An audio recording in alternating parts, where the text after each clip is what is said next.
Hey, how's it going, everyone? It's Dev, and today we have two popular fragrances from the House of Penhaligons, and these ones you may have not heard too much about. First, we're going to be looking at Penhaligon's Halfeti Leather, which is a very popular fragrance from the House of Penhaligons. This is a eau de parfum.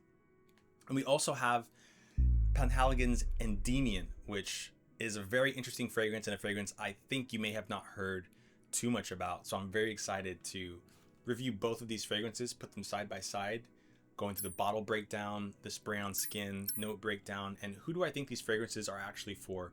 They're expensive, they're niche. Do you need to spend the money on that? Let's get into it. So every few months, someone in the fragrance community says kind of the same thing. Niche isn't worth it anymore. And you know what? I kind of have been along that same train of thought. Designers have definitely caught up. And indie brands are doing incredible work for way less money. And sometimes paying over $150, $200 for a fragrance, it doesn't make sense. And sometimes you end up paying just for a name. So I get where that's coming from. But then you smell something like Halfeti Leather or Endymion by Penhaligon, and that argument honestly starts to fall apart pretty fast. Today we're going to be talking about two of their leathers, Halfeti Leather and Endymion. Now, Penhaligon's was founded in 1870, and Penhaligon's is one of the oldest perfume houses in Britain. I couldn't find much content comparing these two anywhere, so I guess I'll do it. So let's start with Halfeti Leather here. So Halfeti Leather, the bottle it's deep, it's weighty, it definitely looks niche. The name comes with the story. Halfeti is a real village in southeastern Turkey, right on the Euphrates, famous for near black roses that only grow in that one specific microclimate. And the town was also partially submerged when a dam went in back in the early 2000s. Endymion kind of goes a different direction. And Endymion, it's cleaner, it's definitely more restrained. Part of the British Tales collection, this one is. It's a concentrate. This is also an eau de parfum as well. But Endymion was a shepherd in Greek mythology, and he was really beautiful, and Zeus gave him one wish, so he chose eternal sleep over aging, which I don't know. All right, so now the part that I'm really excited about, because I'm not gonna lie, I'm not a super leather person, but I love the smell of these two fragrances, and the composition and the way that they're blended is beautiful, and that's something that I really like. Even if I'm not a leather person, I really enjoy this. So let's get into Halfeti Leather. This was dropped in 2020 from perfumer Christian Provenzano, part of the Trade Routes collection. You get plum, you're getting cardamom, lavender up top, rose, cinnamon, and jasmine in the heart. In the base, you're getting that leather, oud, and patchouli. It's a very warm smell. You're getting the chemical compound is eugenol, cinnamol, and cinnamyl alcohol, the same molecules behind cinnamon and clove. The violet is a little powdery, and it's the sweetness underneath is the coumarin, the same molecule that you'd find in like a tonka bean and hay. And kind of holding that whole fragrance together is the benzyl benzoate and the benzyl cinnamate. It's kind of like a resinous fixatives that have they kind of anchor the leathers to the fragrance. So moving on to Endymion. Endymion is actually the older of these two Penhaligon fragrances, and this was originally released in 2003. This is not the 2003 bottle. This is the 2016 bottle, so about 4 years older than Halfeti Leather.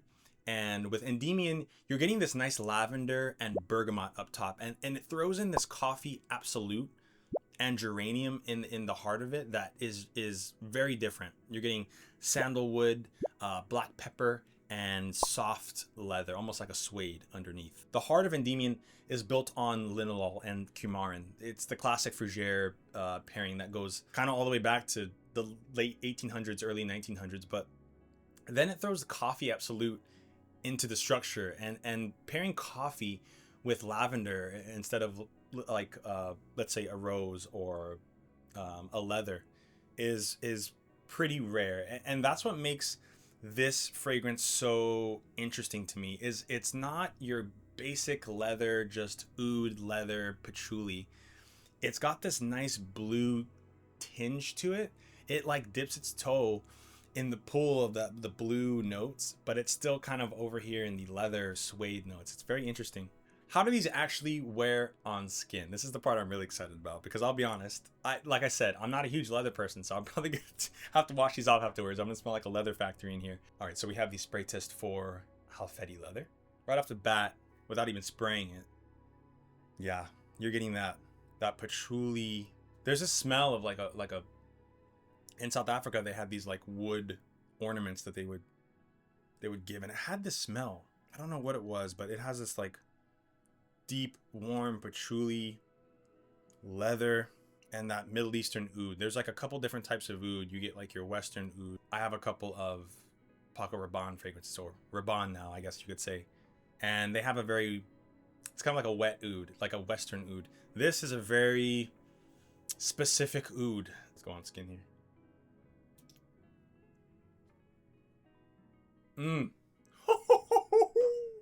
Wow. Wow. What? This is my first time wearing it on skin. Oh man, it definitely opens up way brighter. I got goosebumps right now. I got goosebumps right now. Why do I have goosebumps? Oh man. It smelled so dark, but then, oh man. Woo. So, Halfeti leather opens up exactly, it tells you exactly what it is. It's warm, it's smoky leather right out of the gate, but it's not sharp at all. It doesn't give you this sharp, egregious smell. Everything blends just, oh man, everything is blended to perfection. Everything is layered just perfectly. You almost don't even get the leather. It's so blended in there. I'm getting a lot of patchouli and oud. Yeah, that oud is just rich, man. It's nice. This is definitely a room filler. You don't want to overspray this at all. But man, perfectly blended. Now, let's go on to Endymion. So we will try out Endymion here on the opposite arm, opposite elbow. Oh, dude, oh my goodness, these are so, these are so good. I have worn Endymion already. Opens up very blue. You're getting this blue, I don't know, like blue leather. I don't know how to say it. It's like someone took their jacket to the beach, dipped it in the water, and it has this oceanic blue out of the shower. Putting on my leather jacket, I smell fresh. It's like a fresh guy in a leather jacket. Like he just came out of the shower, freshened up, he smells clean, and he puts on leather. That's how it smells. I know, that's probably not the best comparison, but that's how it smells to me. Very blue compared to, and it's really that violet that's playing into the Endymion being more of a blue take. But now you're starting to get that suede mixing in a little bit on Endymion. Yeah, Endymion opens up completely different. You're really getting that lavender, and then you get this bright bergamot kind of just right behind it, falling right behind it. And then the coffee, I'm not getting too much. I am getting a little bit of like a warm toasted suede. It's not a leather, but oh man, both of these fragrances are just blended to absolute perfection. With Endymion, people do have to lean a little bit further in to smell this fragrance, I believe. With Halfeti leather, it makes itself known. You may have to spray this maybe a couple more times. So who are these fragrances actually for? And are they worth it? Halfeti leather is for someone that already knows that they love oud. You definitely would have to love oud and heavy leather. I am not that person. And even still, I would wear this. I would put this as someone 40 years older and up that really wants to add something niche and perfectly blended to their fragrance collection. I would not sleep on this fragrance. It's expensive, but it is absolutely beautiful, and the craftsmanship that's went into this is unbelievable. Going to Endymion, lavender coffee combo on this is very approachable. And even if you are someone that maybe is a little bit sensitive to leather, or maybe you just don't really like leather, this fits in a lot of scenarios. This fits for date night. You could wear this to the office casually. It's not a super heavy fragrance. I would say this is for mid 20s, 30s and up. This fragrance just wears beautifully. And between the two, for me personally, I would pick Endymion every time, just because it fits a little bit more of my age bracket and what I like to smell like. Do I think you should be paying over $100 and something for a bottle of fragrance consistently? No. I think when the situation calls for it and the product that you're getting is crafted to the point where you believe in what they're making, and the quality of what they're making, I think that's where Penhaligon's really stands out. Are they niche and expensive? Yes, they are. But are they perfectly blended and they do a great job at what they do? Yes, they do. There's just something that you can smell. I have plenty of dupes. I have lots of really, really good dupes. I'm talking about, like, you really wouldn't be able to tell the difference between the actual fragrance and the dupe. I have a lot of designer fragrances, and while I haven't really dove too far into the whole niche category, these are fragrances that immediately upon smelling them, even if I'm not a leather person, my internal nose just goes, that is blended well. And you can tell there's some time and there's some effort and some real craftsmanship that went into these two fragrances. So thank you for joining. That's Halfeti Leather versus Endymion. Two completely different leathers from the same house, and honestly, they're really good.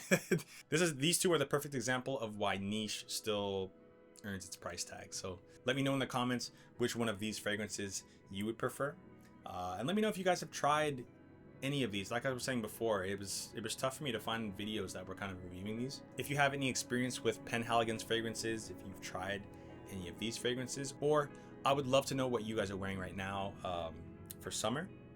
Thank you for watching, and I'll see you in the next video.